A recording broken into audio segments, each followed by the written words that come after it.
Hello mga gaw, good morning, good morning, good morning. This is King Hearts TV at ngayon ay nandito ka na naman sa programa nating Hugot Motovlog. At dahil meron pa tayong oras para mag-review ng ating fresh na fresh at bagong-bagong Bergman Street 1 to 5. Actually mga gaw, marami nang nakapag-review ng motor na to kasi nga ilang buwan na tong lumabas. Siguro mga 9 or 8 months na to lumabas ang motor na to, kaya lang nung unang labas nito ay hindi pa siya sikat. 125cc lang siya. Yung laki niya pang maxi scooter type, at isa din sa dahilan niyan na hindi siya sikat noon dahil sa kaka-turn off daw tingnan yung gulong niya, dahil malaking motor siya pero yung gulong niya napakaliit. So hindi siya sikat noon. Bago lang to sumikat tong motor na to, mga October, November. Kasi nga yung mga taong merong mga unit nito, yung Bergman Street 125, is ni-review nila. At saka doon nila napatunayan na maganda pala lang. Kaya ngayon marami na ang kumukuha ng motor na to. Mula nung October, November hanggang ngayong December, paubos ng paubos ang unit na to. Kaya yung iba nag-aagawan, Suzuki yung brand nito, isa sa Big 4 ng Pilipinas. Alam nyo naman yung Big 4 ng Pilipinas, yun yung pinakamatibay, pinakamaganda at sikat na brand dito sa Pilipinas. So nabilong siya dahil Suzuki siya. Kaya ngayon napakarami ng kumuha. At kahit marami nang nakapag-review nito, i-review na rin natin dahil sa ganda, nakaka-excite pa ang motor na to. Kaya kung meron kang Bergman Street 125, hindi mo talaga mapigilang makapag-review nito kasi nga nakaka-excite ang motor na to.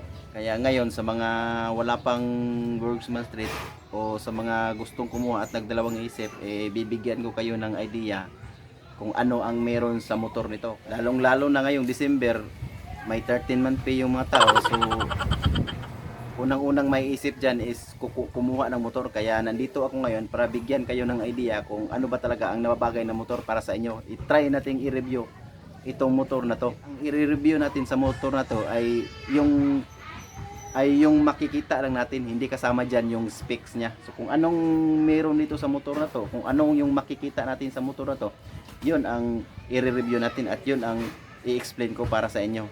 Para malaman nyo or malaman ng mga baguhan or sa mga wala pang unit ng ganito kung ano ang talaga ang meron sa motor na to. Parang babae lang kasi yan mga gaw, kapag nasa sayo na yung babaeng gusto mo o babaeng pinapangarap mo, kilalanin mo kung anong meron sa kanya at kung ano yung mga gusto niya, para naman aware ka kung ano ang gusto niya at kung ano rin yung hindi niya gusto, para maiwasan inyong hindi pagkakaintindihan. Ganun din yung motor. I-review natin yan, kilalanin natin yung motor natin para malaman natin kung ano talaga ang meron sa motor na to, ano pang hinihintay natin. Tara!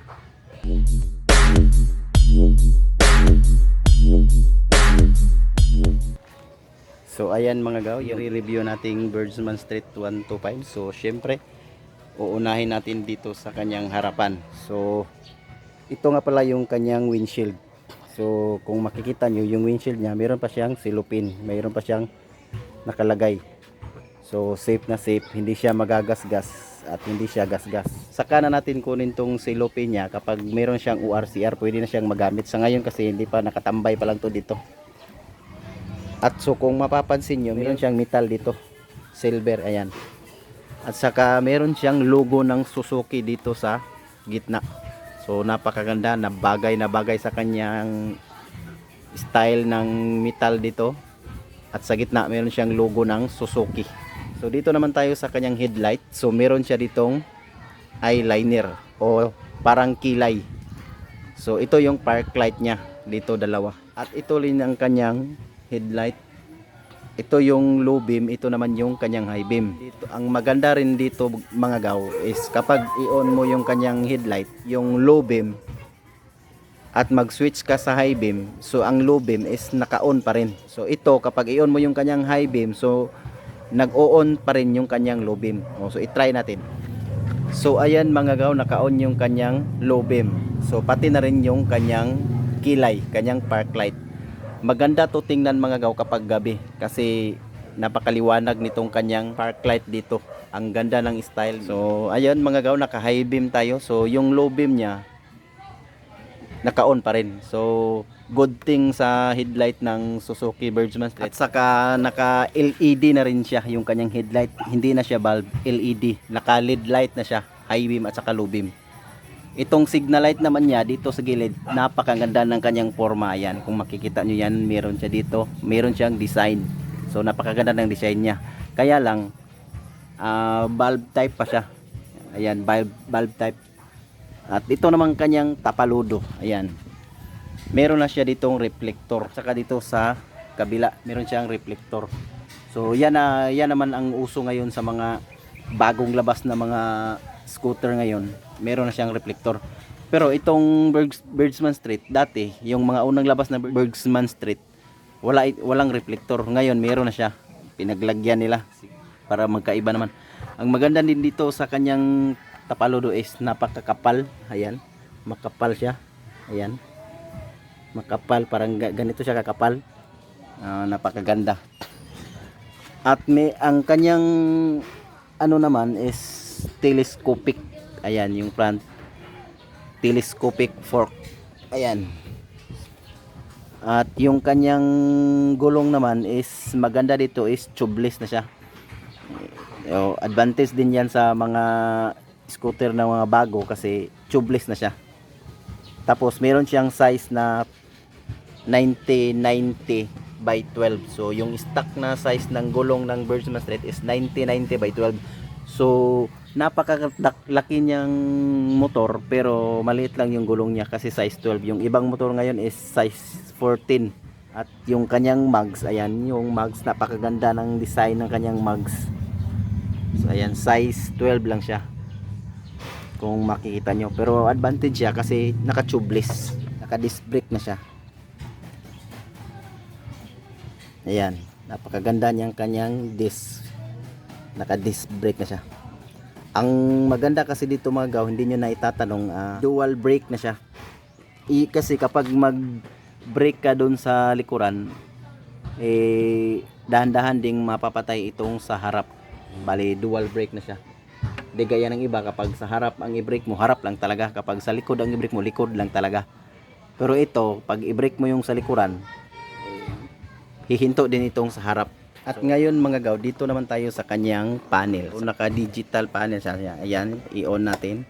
So ayan, naka-digital panel na siya. So meron siyang design dito para sa signal light sa left at saka signal light sa right. Ito yung kanyang high beam. Ito hindi ko alam. Siguro kapag ubos ng gasolina.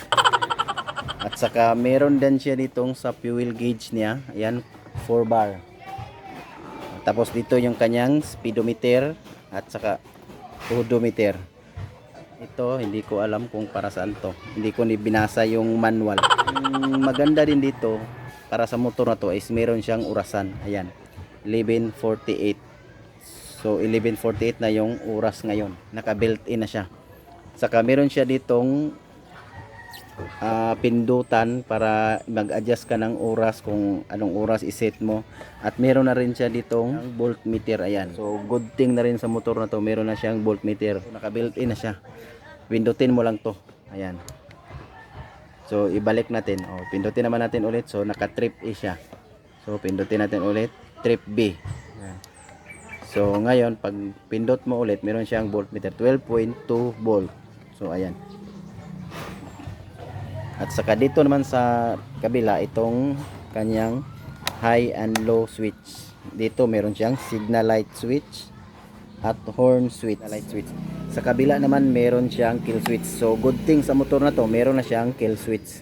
Pag pindutin mo yan pataas, ayan, mapapatay ang motor na to. Tingnan natin. Ito rin niya, yung switch on. Ipindutin mo lang to, switch on, aandar na yan. So ayan. Tapos pag pinatay mo to, kill switch. Ayan, mapapatay na siya pero nakaandar pa rin yung kanyang digital panel. Ito yung kanyang susian. So ayan. So i-off natin. Tapos meron din siyang logo ditong Suzuki. Ayan, dito sa gitna, napakaganda. So yung white niya. So ayan. At dito rin tayo sa kabila, meron siyang box dito. Meron siyang lagayan dito, napakalalim, napakaganda. So magagamit ito sa lalong-lalo na kapag nagbiyahe ka. Ayan. So pwede mong lagayan ng kahit ano, yung tubig. So nakatago siya. So kapag maglagay ka ng tubig na malamig, so hindi siya madaling maiinit kasi nakatago siya dito sa loob kasi napakalaki ng kanyang box. At sa kabila naman, meron din siya dito, pero meron siyang takip. Ayan. So ganun din siya, malaki din yung sa ilalim. Ayan, napakalaki din sa ilalim niya. Pwede ka maglagay ng cellphone, yung pera, lalo na kapag umuulan. So safe na safe yung ano mo, safe na safe yung mga gamit mo kasi meron na siyang takip. At good thing din sa motor na to, meron na siyang charger. Ayan, lagyan mo lang ng adapter dyan, so pwede na ka nang mag-charge ng iyong cellphone. So pwede mong itago yung cellphone mo dyan pag nag-charge ka, so takpan mo. So ganun lang yung gagawin mo, so mau-open na yan. So ayan, 12 volt 12 watts, so 12 volt yung kailangan mong ilagay na adapter para magamit siya sa pang charger. Ang napapansin ko rin dito mga gaw is napakalaki ng kanyang unahan. Ayan dito. So good thing sa motor na to kasi pwede mong lagyan na mag-grocery ka o kahit ano, kahit bigas. Pwedeng malagyan ng 3 sakong bigas sa laki niya, or di kaya 2 case ng Red Horse kung gusto mo. So kasya siya dahil sa napakalaki niya. Sa mga scooter kasi advantage yung ganito, yung meron kang malagyan dito, lalo na kapag mag-grocery ka, so gamit na gamit. So yun yung maganda dito kasi napakalaki, dahil napakalaki ng motor. At meron din naman din siyang hook dito, so hindi ka na mag-i-install ng hook gaya ng iba na bumibili pa ng hook para lang may malagyan dito. So ito meron na naka-built-in na siya. At saka dalawa pa sila dito sa kabila. So ayan, dalawa yung lagayan niya. So advantage sa motor na to kasi meron na siyang 2 hook. So ayan, kahit helmet pwede mong ilagay o kahit ano. Tapos ang maganda rin dito sa motor na to, sa scooter, so yung ibang scooter kasi walang space dito, hanggang dito lang kung makikita mo, gaya ng Honda Click, MIUI, Mio Sporty, Mio Soul, diba? Hanggang dito lang, so wala siyang ganito. Pwede mong magamit, lagyan ng paa mo, lalo na kapag mag-drive ka tapos nangangalay yung paa mo, so pwede mong ilagay dyan, makaka-relax ka kapag ganyan. So pwedeng i-stretch mo yung katawan mo, tapos ilagay mo yung paa mo dito, at saka pwede rin dito. So nasa sayo yan. At saka meron din siya dito mga gaw, syempre yung kanyang lagayan ng paa kapag meron kang angkas. So ang maganda dito is meron siyang space dito, kaya nakatago siya kapag ganyan yung gagawin mo, nakatago siya. Ayan. Yung iba kasi nakalabas, pero ito nakatago. So maganda siya dito kasi hindi siya sagabal kasi nakatago. So yung kanyang side stand, ayan. Ito yung style ng kanyang side stand dito sa gilid.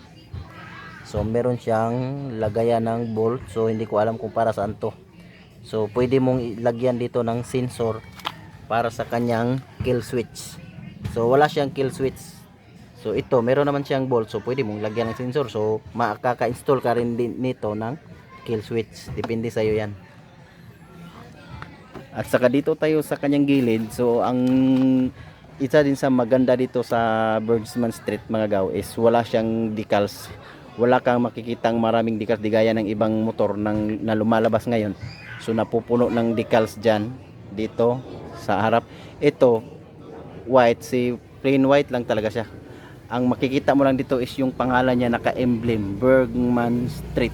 So ayan, ang sticker lang niya dito is yung street, pero yung Bergman is naka-emblem. So maganda kasi naka-emblem na siya. Updated siya sa mga scooter kasi mga scooter na lumalabas ngayon, yung pangalan niya naka-emblem niya. Ito lang yung sticker na makikita nyo dito. Pero aside from that, napakalinis niya dito. Malinis, wala kang makitang sticker. So dito naman tayo sa likuran. So ito yung kanyang tail light mga gaw. So gaya nga sa harapan, so naka bulb type pa yung kanyang signal light. Pero itong kanyang tail light at saka brake light, naka-LED na siya, naka-LED na siya. Itong nasa gilid na to at saka sa taas, yan yung kanyang tail light. So kapag naka-andar siya, maka-on to. Ito naman sa gitna, yung kanyang brake light. Anim na ilaw to, isa, dalawa, tatlo, tapos tatlo din dito sa gilid. So yan yung kanyang brake light. So ang maganda dito is napaka-ilaw niya kapag naka-andar. Try natin. So ayan mga gaw, kung makikita nyo yung sinasabi ko sa inyo nasa taas, yung kanyang tail light. Dito rin sa baba at saka dito. Mas mailaw to kapag gabi. Kung sa gabi mo makikita to, napakailaw niyan yung tail light. At saka yung brake light naman. So ayan mga gaw, yung brake light. So napakalakas, naka-LED na siya. So yun, tatlo dito at saka tatlo din dito sa kabila. So napakaganda niya. So ito yung kanyang signal light, naka bulb type pa. So ito naman din sa kabila. So bulb type pa siya. At saka maganda din dito is meron siyang metal dito sa gitna. Ayan, napakaganda. So pwede kang manalamin dito. So mirror type siya na metal. Ayan, yung silver niya. Pwede kang manalamin. So ayan, kitang-kita ako diyan sa likuran. At saka ito naman yung kanyang plate light. Ito sa likuran. So naka-LED light na siya. So ayan, nakailaw na siya ang plate light niya kapag naka-on yung kanyang susian. At saka naka-built-in na rin siya ang kanyang lagyan ng plate number. So ayan. Yung iba kasi walang ganito. Diretso lang siya, may butas dito sa gilid. Pero good thing sa motor na to is meron na siyang lagayan. So okay na siya, maganda na siya. Advantage sa ibang motor. At saka malaki din yung kanyang reflector dito sa likuran. At saka yung kanyang gulong naman, sa gulong naman tayo magaw, size 10. Yung sa harap kasi size 12. 90 by 12 yung sa harap, pero itong sa likuran is 90 100 by 10. So mas maliit siya. Ang advantage din dito kapag maliit yung gulong mo sa likuran is dagdag siya sa hatak at bilis ng motor mo, nakakadagdag siya. Tapos yung brake naman niya, naka drum brake siya. Yan, naka drum brake. So hindi siya updated sa ibang scooter na naka disc brake na harap at saka likuran. Ito drum brake pero napakakapit na. At saka itong kanyang shock is isa lang. Di gaya ng ibang scooter na dalawa yung shock niya. Ito mono shock siya. Ang advantage kasi kapag mono shock yung gamit mo is maganda siya sa bangkingan. Hindi ka ma-outbalance sa bangkingan kapag isa lang yung yung shock mo, lalong lalo itong mono shock. Mas maganda yan sa bangkingan. Kaya lang yung mga scooters mga gaw, hindi nakadesign yan para sa bangkingan. Ang nakadesign sa bangkingan yung mga big bike, yung mga super bike. So walang anumang scooter ang nakadesign para sa mga bangkingan. Pero mas maganda itong monoshock sa bangkingan, advantage yan. So dito naman sa kanyang pipe is ayan, napakalaki ng kanyang pipe, bagay sa kanyang laki ng motor na to. Kaya lang napaka-cute ng kanyang butas. Ayan. So napaka-cute din ng tunog nito. So ayan, i-try nating paandarin para marinig nyo yung kanyang tunog. So ayan mga gaw, nakaandar na siya. So napakalaki ng kanyang pipe, napakalaki ng kaha, pero napakaliit ng butas. Ayan. So napakahina ng tunog niya. So hindi ka makakadisturbo ng kapitbahay mo kapag umuwi ka kapag gabi. Lalong lalo na kapag ipa-jing-jing mo yan. Ayan.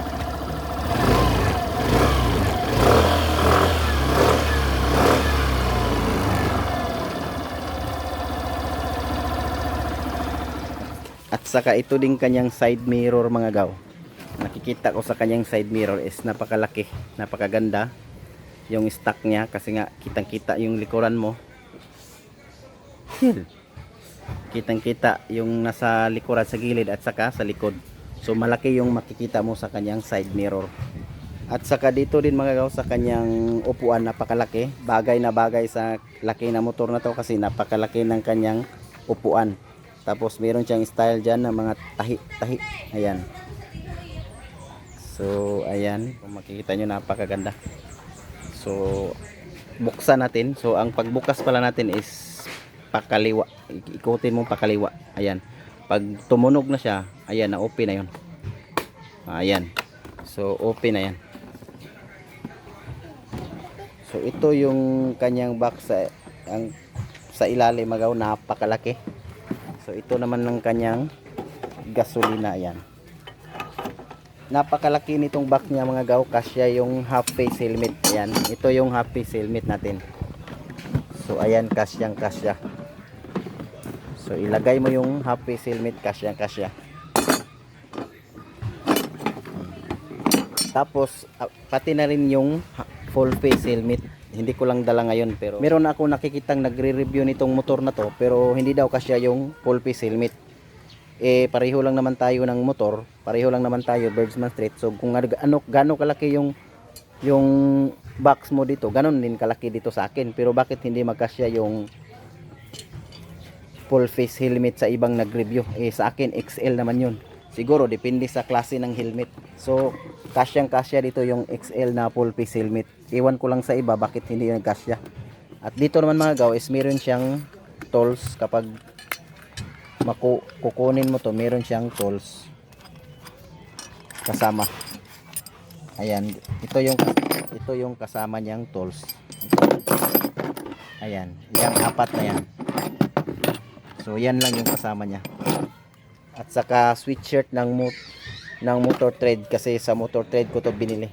At saka napapansin ko rin dito, napakalaki ng kanyang grab bar, di ba? So tamang-tama ito sa angkas mo, kasi kahit saan siya hawak dito, napakalaki. So advantage yan, lalong-lalo na mabilis yung takbo mo. So yung angkas mo dito hahawak, so makakapit ng maayos kasi napakalaki. Tapos maganda pa yung pagka-paint niya, napakalinis. Ayan, at saka napakakintab. Pwede ka ring manalamin dyan. So ayan. So ayun mga gaw, nakita nyo na yung ating pag-review ng motor na to. Hanggang dyan na lang tayo mga gaw. Salamat na lang sa panonood. Merry Christmas.